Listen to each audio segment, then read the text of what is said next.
అయితే మహాభారతంలో గొప్పతనం ఏమిటో తెలుసా అండి? దేవతాంశలలో ఉన్న వాళ్ళు రాక్షసాంశలలో ఉన్న వాళ్ళ దగ్గరికి వెళ్ళి నిలబడి యుద్ధం చేశారు. భీష్ముడు దేవతాంశలో వచ్చినవాడు, ద్రోణుడు బృహస్పతి అంశ. వీళ్ళందరూ వెళ్ళి కౌరవుల వైపు నిలబడ్డారు, దుర్యోధనుడి పక్కన నిలబడి యుద్ధం చేశారు. దేవతాంశలలో పుట్టిన వాళ్ళు పాండవుల పక్కన నిలబడాలా, కృష్ణుడున్న వైపు నిలబడాలా, వ్యతిరేక వర్గంలో వెళ్ళి దుర్యోధనుడి వైపు నిలబడి యుద్ధం చేస్తారా? అలా ఎందుకు చేశారు? ఓ పెద్ద ధర్మ సంబంధమైన అనుమానం కదండి.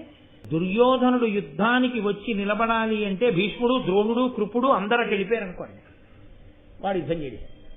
ఎవరిని చూసుకుని యుద్ధం చేయనంటాడు, ఎవరిని చూసుకుని యుద్ధం చేయనని యుద్ధం చేయడం మానేశాడు అనుకోండి, పన్నాగాలు పన్నుతూనే ఉంటాడు. ఎప్పుడు ఎలా రాక్షసాంశలు పోవడం? రాక్షసాంశలు దేవతాంశలతో తలబడాలంటే వాడికి ధైర్యం కలగడానికి కొన్ని దేవతాంశలు తమ స్వరూపమునందు మార్పు లేకుండానే వెళ్ళి అక్కడి నిల్చోవాలి. అందుకు నిల్చున్నాడు భీష్ముడు.